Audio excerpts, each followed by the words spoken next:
Hello friend, जय श्री कृष्णा, राधे राधे। आप सभी को आने वाली इंदिरा एकादशी की बहुत सारी शुभकामनाएं।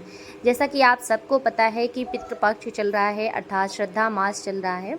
तो ऐसे में एकादशी की पूजा कब है और हमें किस प्रकार से करनी है, इसका क्या महत्व है, इसके अलावा पितरों की कृपा पाने के लिए हम किस प्रकार से पूजा करें, इसकी जानकारी आज के वीडियो के माध्यम से जानेंगे। इंदिरा एकादशी का व्रत करने से भगवान विष्णु का आशीर्वाद मिलता है और पूर्ण फल की प्राप्ति होती है। साथ ही पितरों को भी मोक्ष प्राप्त होता है, क्योंकि यह व्रत श्रद्धा पक्ष अर्थात पितृपक्ष में आता है। तो आपके किए गए दान पूजा पाठ से पितरों को भी मोक्ष की प्राप्ति होती है। इसीलिए इस एकादशी का महत्व बहुत ही अधिक है, बहुत ही अधिक बढ़ जाता है। हालांकि इस बार कई व्याधियां हैं कि ये एकादशी कब है, 27 को है या 28 को है, अर्थात 27 सितंबर को है या 28 सितंबर को है, इसको लेके काफ़ी कन्फ्यूज़न है। तो आज के वीडियो के माध्यम से हम जानेंगे कि इंदिरा एकादशी कब है, शुभ मुहूर्त कब है और पितरों की कृपा पाने के लिए हमें किस प्रकार से पूजा अर्चना करनी है।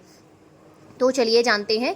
इंदिरा एकादशी का व्रत अश्विन मास की एकादशी तिथि को रखा जाता है। इंदिरा एकादशी का व्रत बहुत ही महत्वपूर्ण माना जाता है और बहुत ही खास माना जाता है, खास तौर पे पितरों के मोक्ष प्राप्ति के लिए या पितरों के तर्पण के लिए।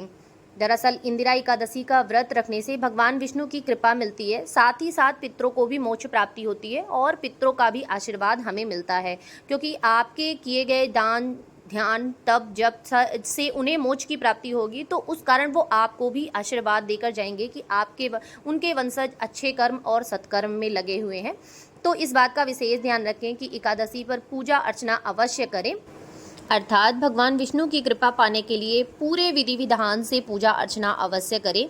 तो चलिए जानते हैं कि एकादशी का व्रत हमें कब रखना है। हिंदू पंचांग के अनुसार एकादशी तिथि आरंभ हो जाएगी 27 सितंबर शुक्रवार दोपहर 1:19 से, जो कि रहेगी 28 सितंबर दोपहर 2:50 तक पर समाप्त होगी। इस समय तक रहेगी। तो शास्त्रों के अनुसार उदया तिथि ही किसी भी व्रत या पूजा आदि के लिए तिथि उत्तम मानी जाती है। तो ऐसे में 28 सितंबर को व्रत रखा जाएगा, अर्थात 28 सितंबर को एकादशी की पूजा अर्चना और व्रत दान ध्यान जो भी आपको करना है वो आप कर सकते हैं। पूजा के लिए उत्तम मुहूर्त 28 सितंबर को शुभ समय रहेगा सुबह 7:42 से 9:12 तक। इस दौरान आप पूजा अर्चना कर सकते हैं। यदि आप शाम के समय या संध्या काल में आप करना चाहें तो दोपहर के 3:11 से लेकर 4:40 तक पूजा का शुभ मुहूर्त रहेगा। इन अवधि में आप पूजा अर्चना कर सकते हैं। वैसे तो आप किसी भी समय पे पूजा अर्चना कर सकते हैं। देखिए, कोई भी समय गलत नहीं होता है, पूरा दिन भगवान का होता है।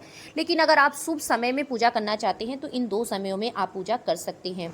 इंदिरा एकादशी का विशेष महत्व है, क्योंकि इस व्रत को करने से आपके पितरों को भी मोक्ष की प्राप्ति होती है, अर्थात इस दौरान आप जो भी तर्पण या जो भी उनके लिए ध्यान पूजा आदि करेंगे वो उन्हें प्राप्त होगा और उन्हें वैकुंठ धाम की प्राप्ति होगी, अर्थात श्री हरि विष्णु के दर्शन होंगे और साथ ही साथ वैकुंठ धाम हो जाएंगे। तो इस बात इसलिए बहुत ही विशेष माना जाता है। साथ ही इस व्रत के प्रभाव से खुद के लिए भी स्वर्ग के लोक स्वर्ग के द्वार आपके लिए भी खुलते हैं, यदि आप ऐसे समय में करते हैं। एक तो पितृपक्ष, ऊपर से एकादशी, तो दोनों का कॉम्बिनेशन बहुत ही उत्तम माना जाता है कि आप अपने साथ साथ अपने पितरों का भी स्वर्ग के लिए द्वार खोलेंगे। तो ऐसे में पूजा या व्रत आदि बिल्कुल स्किप ना करें, बहुत ही अच्छे से और पूरे विधि विधान से श्री हरि की पूजा करें। पद्म पुराण में वर्णित विधि के अनुसार इंदिरा एकादशी का व्रत रखने से पहले 10वीं तिथि के दिन पितरों का श्रद्धा करें, अर्थात एक दिन पहले जो भी श्रद्धा आदि आप करते हैं वो पूरी विधि आप अच्छे से निवृत्त करें। 10वीं तिथि में ब्राह्मण और कौवा या गाय, कुत्ते, इन सभी को भोजन कराएं। जो भी जीव जंतु आपके आसपास हों उन्हें भोजन आदि कराएं। और इस दिन विशेष करके किसी अदर व्यक्ति की चुगली अर्थात किसी व्यक्ति की बुराई आदि ना करें। इन बातों का विशेष ध्यान रखें।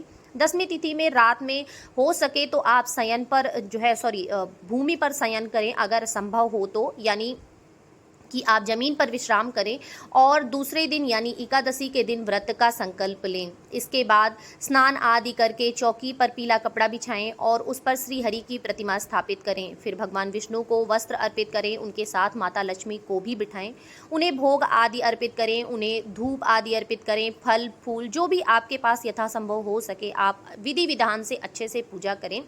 विशेष करके ध्यान रखें कि इस दिन चावल का प्रयोग नहीं होता है, इस दिन तिल का प्रयोग होता है। मतलब आप पूजा में चावल का प्रयोग बिल्कुल ना करें, चावल का प्रयोग पूर्णतया वर्जित होता है। एक दिन पहले खाया भी नहीं जाता है, मतलब एक दिन पहले से आप चावल जो है छोड़ दें, स्किप कर दें, और उस दिन तो बिल्कुल चावल को स्पर्श भी ना करें। अंत में इंदिरा एकादशी की व्रत कथा पढ़े और भगवान विष्णु और माता पार्वती की आरती करें। तो आशा करती हूँ आपको ये छोटी सी जानकारी अच्छी लगी होगी और यूज़फुल लगी होगी। वीडियो अच्छा लगा हो तो लाइक कमेंट शेयर करना बिल्कुल ना भूलें, और अगर आप हमारे चैनल पर नए हैं तो चैनल को सब्सक्राइब कर लें, बेल आइकन भी दबा दें ताकि वीडियोस की नोटिफिकेशन आप सभी को मिलती रहे। आप सभी को इंदिरा एकादशी की बहुत सारी शुभकामनाएं। आपका दिन शुभ हो। जय श्री कृष्णा, राधे राधे, हर हर महादेव।